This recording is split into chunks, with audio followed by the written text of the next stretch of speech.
This episode is brought to you ad-free thanks to all of our wonderful patrons. You can get tons of exclusive content and help us keep the show going by joining at patreon.com/ShonenFlop. Welcome to Shonen Flop Chibi, a First Impressions mini-episode where we talk, but the first chapter of the series we'll be covering in depth next week with our guest, Trenton. I'm Jordan, and with me today, as usual, is my lovely co-host, David. Say hi, David. Hi, David. What series we're covering this week, David?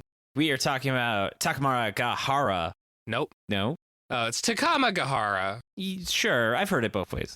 Maybe it's Takama-ga-hara. I don't know. I don't know. I use the Italian pronunciation, instead of the French. Takama-ga-hara. In a fantasy world where everyone dares to be Italian. Oh, God. Wait, and that author's name, Jordan? Shigeru Miyamoto. Araki. Oh, yes. Oh, God. So, Jordan, why don't you actually tell us about this series?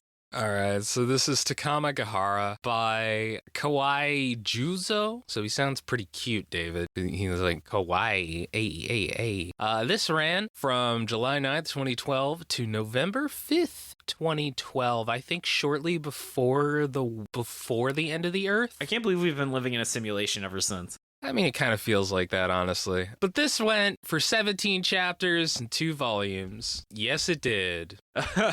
Yeah, what an interesting first chapter. Why don't we hear about it? Oh, yes. All right. Let's get into the fucking plot summary. So, I mean, this series, first thing you gotta know, Kamizawas are superpowers, and the people with those powers are called Takama-ga-hara, title drop. And they like, go to some kind of school, which, like, is not relevant in this chapter, but it will most likely be relevant in the next one. And it says that they fight those overcome by karma or something. The series didn't really explain how its power system is in the first chapter. No. And you just kind of forget about it for about 80% of this chapter. Part of it is like, was that like mandated by Shonen Jump where it's like, no, you gotta let them know that like a power system's coming, dude. You gotta let them know. Yeah. Yamato was born into a family of super athletes, yet he longs to be a mangaka, just like me. He has 4 brothers who are all super strong fighters and want him to stop making manga and start punching people.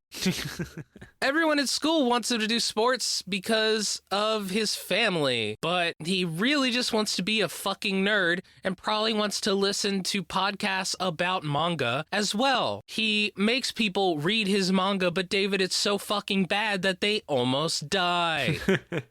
In PE that day, they are playing baseball. Yamato goes up to bat and knocks the ball through the cage, destroying his bat. No one even knows what happens to the ball, and gym class is over anyway, so they all go back to class. Real class, I mean. Unlike the fake class, which is fucking gym class popcorn, David. Yamato then goes to a shrine to pray for success as a mangaka, but only gets a message saying that today is the last day of his normal life. On his way to school, he finds a destroyed baseball, which he thinks may have been the one from earlier, but quickly dismisses that because it would have been a world record home run. Yamato, and I love it's just absolutely been destroyed by the friction. Oh yeah, the cork is out. Like, he destroyed the bat when he hit it. Yeah. Yamato thinks he got a love letter, but was actually a note issuing a challenge written by a delinquent with a huge pompadour and beautiful handwriting. I love how he was like, wait a minute, but the handwriting was so beautiful. The guy was like, I studied calligraphy. He and his gang want to take Yamato down in order to prove how tough they are, since he's one of the Yamada brothers. Yamato then punches the guy with his right hand, sending him flying far into the sky. It's like that scene from a Durarara where the guy gets punched so hard all his clothes come off. That's a great scene. It's like a Jesse and James type thing, Yeah. There I go, blasting off again. Hey. He then goes to the nurse, wraps his right arm in a billion bandages, and wonders what the fuck just happened. Meanwhile, his creepy substitute teacher's like, haha, he has awakened. Oh, God. Jordan, I want to hear the awakening of your first impressions. Wow, this was a chapter. The series clearly does not take itself too seriously. Oh, it knows exactly what it is. Which is good. Do you consider this like kind of postmodernism? Like, this is clearly a commentary on the state of Shonen Jump manga at the time. You think? So, like, this came out in 2012, but I honestly would have, if you told me this came out in, like, 2002, I would have believed it. It just, like, this came out the same year as Assassination Classroom, and it doesn't feel remotely like a series that is only 10 years old. And I feel it's made like that on purpose. Like, it feels older. Yeah, this feels like, Yeah. I think it feels old because it's making fun of things that would have been played straight as tropes in the early 2000s. Like, think about Beachy and how that kind of, its art style, its presentation, its power system, and I'm not saying this is a negative, I just think it feels intentional like this author tried to make a manga that felt like it was 10 years older than it actually was. I mean, here's the thing. Postmodernism is the most frustrating thing to try and define in the entire world. I wouldn't really call this postmodern. Like, you'd have to be so meta and comment on, like, the very medium itself, as in I'm talking about, like, not even just, like, the tropes. I mean, like, fucking the paper that it's printed on and shit like that. Yeah. I can't even go into what is postmodernism. That's a whole other thing. It's really about the Dada you don't ism. It kind of is, honestly. Oh, God. This series definitely does feel like it's commenting on something. Yeah. Because it just gets it out of the way, kind of, where it's like, we're 5 super strong brothers. Oh, but one of our brothers doesn't want to be strong. And I really like how they do the family push-up. Yeah. And they're just so wholesome, you know? They're so wholesome. Yeah. Listener, for context, the big brother gets on the bottom. The second oldest gets on top of him. The next oldest gets on top of him, and so on until they get to the youngest. And then they all do push-ups. It's pretty good. I also think it's really funny how it's like Yamato is like, I'm going to win the Tezuka Award. I'm going to be like, I'm going to go to the moon. And everyone's like, this is like the worst fucking manga I've ever read. Yeah. He wants to be this way and he's legitimately terrible at it. It just cracked me up how bad they were at making manga. So it's like he's a savant, and it's so interesting how he's so blatantly designed by Destiny to be like a shonen protagonist, and he just wants to do what he actually wants to do, but he has zero affinity for it.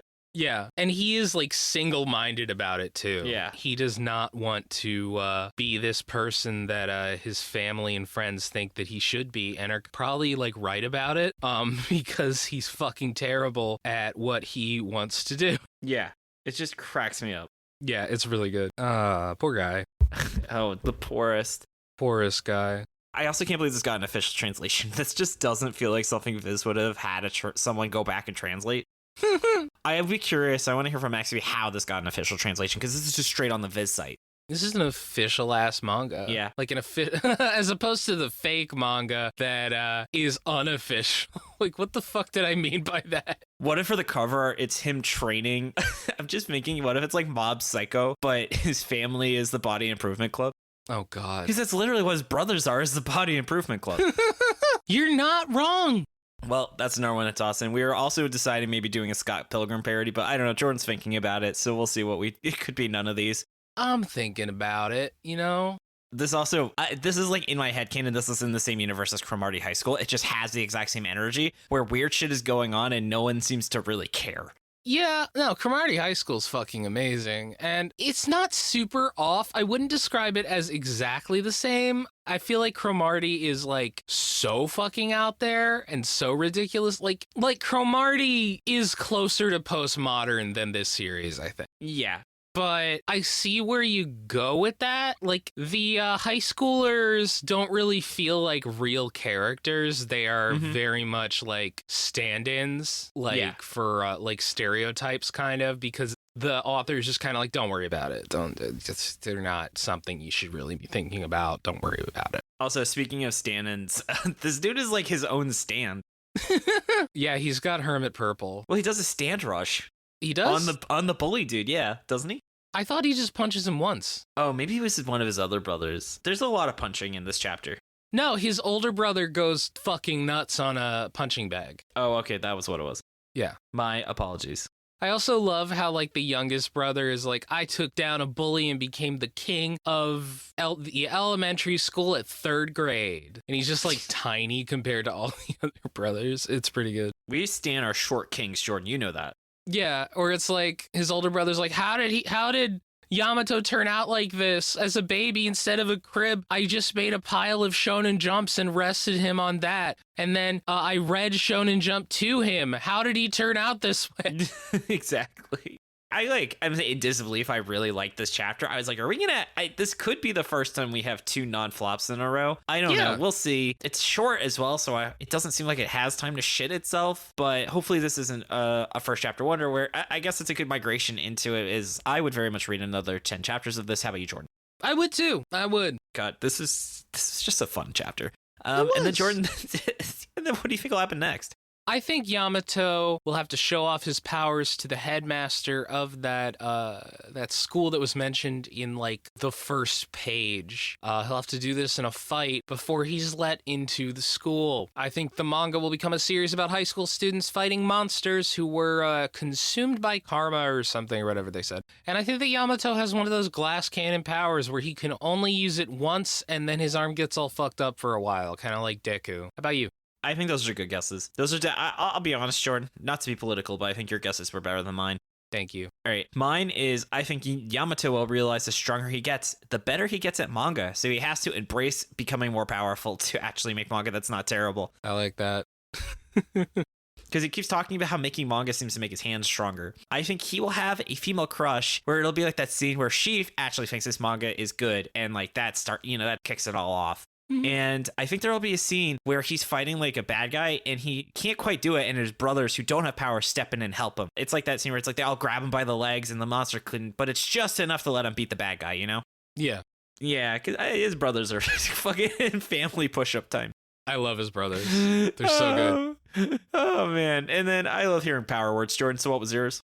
Bruh, because it's just like, damn, look at this crazy shit. And also he's got brothers. Do you remember that meme where it's like girls that say hi and girls that say bruh? No. Yeah, it was like there's the Avatar one where it was like, shit, what's the name of the waterbender?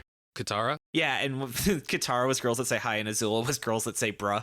Oh, that was a good meme. But yeah, mine was right. Yeah, he's just a righty. And he likes to write. Bazinga. Hey, pun. Oh, all right. I know that wasn't my best, but you know what is our best is our community. So let's get into Q&A. I want to thank everyone who submits their questions on the Discord.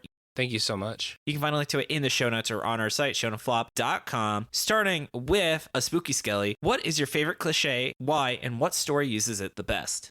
David, I love manga that's just like really find it enjoyable when it's like, oh, this is like super powerful manliness and burning like passion and so G Gundam. Yes, G Gundam. I love G Gundam so we much, all David. Love G Gundam. I love it. I have to do my yearly rewatch of it, actually. Oh God, I have a deal now where whenever I lose a pound, I get to show Rachel a new anime, so maybe I'll put that on the list. I got so excited when I was watching Gurren Lagann in theaters. Yeah. No spoilers, but people know where a certain character says, leave it to me, and that scene happens. Man, that's so awesome. I don't know how to describe it. I just love the cliche when people have like a teammate that's like kind of like really uncontrollable, but he's on their side, and they go, and you just see him like wrecking ass, and they go, I'm glad he's on our side. Wild card. Like when the Hulk does shit in the Avengers movies. Yeah. I love that cliche. It's also the old man who's super powerful. Yeah. You know, like literally Master Asia and G Gundam. He's so good. Or like Silvers in One Piece. Yeah. All right. Next up from Dude Rocks. If you got $1 billion, what would you do? You know what? I would buy a 3-bedroom house in New York City. That would take about the majority of the $1 billion. But man, that would be great to have an office. You know, you ever see Office Space, David? Nothing. Oh, not 2 chicks at the same time. 2 chicks at the same time. No, I don't know. I'd never worry about money again. And I'd kind of just probably do art more. And yeah, that's a huge improvement in my life right there. Just not having to worry. Ooh, that does sound nice. Be really nice. Yeah, I think you only need about $7 million in liquid to never work again, if I recall. Oh, that's it? Yeah. Oh, cool. I'll just do that. Yeah. Yeah, it's super easy. And then you just pay yourself like a $200,000 your salary for the rest of your life off the interest. Yeah. Oh, man. All right. Next up from Aussie Rat. Best gift ever given, best gift received. I don't know what like the best gift I've ever given is. I've been doing a lot of drawings recently as presents, and then I spend too much time on them and miss the birthday. Yeah, 4 months later, but like... Oh, yeah, I'm excited to get mine from you. Yeah, I drew David something, and it's been like months, but I will send it to him. At some point. at some point, I also drew my nephew's favorite baseball player, and I missed his birthday by almost a month because I'm a fucking perfectionist, and it's really difficult for me to just send it to him when it's like, oh yeah, it's like half done, you know what I mean? Like, no, it is painful for me to do that. So yeah, I gotta send that to him soon. But I think the best gift I've received, last year for my birthday, Steph gave me a special Pikachu edition Game Boy Color, which was the exact same Game Boy Color I had as a little kid. Aww. It was just like, I was just kind of like blown away by it. And I still look at it and I smile. That's really cute. Yeah. How about you, David? So mine is, both of these unsurprisingly involve Rachel. The best gift I ever got was my little puppuccino. Aww. Ravioli the Goblin. She was my birthday gift last year. And then my best gift, I would assume, is when I gave Rachel an engagement ring so that she would marry me. And guess what? She said yes. She did? Whoa, Shocker. Oh my God. Shocker, my wife said yes. Oh my God. All right, next up from T. Wolfwood, who's listening in right now. Hi, T. Wolfwood. Hey, T. Wolfwood. Would you rather have crab stuffed mushrooms or a salt and vinegar chicken sandwich? I do not eat crab because I don't eat seafood. So I would definitely do the salt and vinegar chicken sandwich, which doesn't sound that bad. I mean, that sounds like a nice like way you could make like a fried chicken sandwich. So I probably pretty openly eat that. Yeah, are these supposed to be disgusting? I don't think so. These are very normal ingredients. Crab stuffed mushroom sounds pretty good, actually. I don't know. Maybe I'm wrong. Maybe it's like T. Wolfwood has had these and they're disgusting. But like, I don't know. I kind of feel like I'd be fine with either. Like, salt and vinegar chicken sandwich sounds totally fine. But like, yeah, I'm interested in that crab stuffed mushroom. It's like those memes where it's like, hey, would you poop in a toilet for $6 trillion? T. Wolfwood has mentioned, though, that they are both good, so it wasn't supposed to be like a would you rather. Oh, okay. All right. Finally, from Spubby, if you could go over an already covered Shonen Flop series with a different guest you already have had on the show, what would you go with? I would say that we have actually talked to quite a few official translators. It would have definitely been super fun to talk with the official translator on some of these series. So that's really what stands out to me. Or get an official translator to cover a really shittily translated series. Yeah. And just see what they have to say about it. That's a good idea, too. My gut reaction was Alex Patak on Super Smartphone. Oh, yeah. I know Shuckmeister was actually very sad when I told him we had already covered Cool Shock BT. So I think that would have been a fun one to have done with him. Oh, that would be cool. I'd be down for that. Yeah, that'd be rad. Yeah, but thank you everyone who submitted their questions. We really appreciate it. And Jordan, I want to say I really appreciate all of your hard work on the show. Thank you, David, for all the work that you do on the show. Props to Shannon for the awesome cover art. Find her online at illuminyatea. Thank you, Dylan, for assistance with editing. You can find his podcast, Anime Out of Context, at animeoutofcontext.com. Thanks to Tucker and Maxie B for assistance with pronunciation, translation, other miscellaneous research. Find us on X at Shonen Flopcast, Tumblr Shonen-Flop, our website shonenflop.com. We're on Spotify, iTunes, YouTube, or wherever else you get your podcast. Come join the Shonen Flop Discord, open to everyone, Patreon or not. Come hang out with us and talk about anime, games, or whatever else is on your mind. Find a link to it in the show notes or on our site. And if you've been enjoying the podcast and want to help us keep going, consider subscribing to our Patreon. We wouldn't be able to keep the show running without their support. You get dozens of episodes of exclusive content. We just finished covering the Family Deadly Sins. And Jordan, what are we dropping in the month of May? We're going to cover our guesses that were on the previous Chibi episodes and see what we got right. And we're doing an overview of the cover arts. We actually are shifting to a new system where instead of once a quarter, we are now doing the Shonen Drop, where Jordan and I are going to be talking about every episode we drop in the month. So we're playing a big game of catch up, going through all the cover art and chibi guesses we hadn't. So you're going to hear us talking about the episodes much closer than they come out, maybe get some additional back down details, and we're also going to be digging into some interesting questions that take too long. I've got a really excited one. It's very Record of Ragnarok inspired, where Jordan and I are going to be talking about something that takes a little bit of research, but it's going to be fun to argue about. So stay tuned for that piece of content that we're going to be dropping every month now, along with an exclusive episode on our Patreon.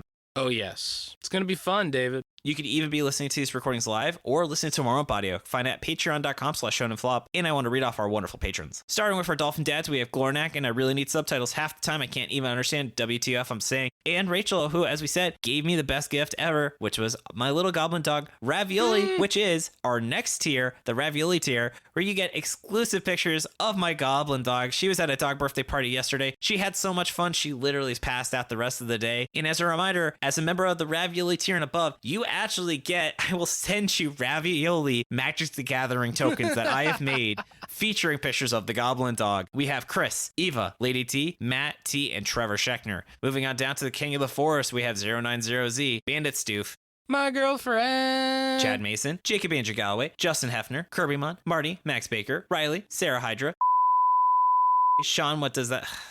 God damn it. D. Wolfwood, and Tommy Boy. Then finally going to our Galactic Ball Federation officers, we have Andrew, Andy Silence, Aura, Blamumu, Brandon M, David Ackerson, Dennis James Moan, Drelgo, Drew, Dylan Crider, Nigel, Fax, Flash Carbon, Generic Man, Hans, Haley Randall, Jory, Wari, Furry, Gory, Corey, Quarry, Tori, Whoa. Keanu, yeah, I don't know how I got that. Keanu, Manly P. Hall, Marabara, Matt, Mike, Obscure Reference, what a knee slapper.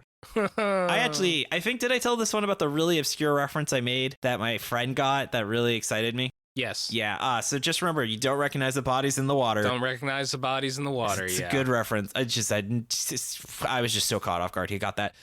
Resident Warhammer Nerd, Ryan Jasinski, Scott Fischler, Silly Rookie, Sipping for Senpai Ash, Staghorn, Taperclip, Tucker Watley, Wright, and ZZ Digital. And a big thank you to our Beast Children as well. Thank you so much. I love all of you so much. You're all super important to me. And then Jordan, do that plug a chug. You always do. Oh yeah. Check out Mission Ignition.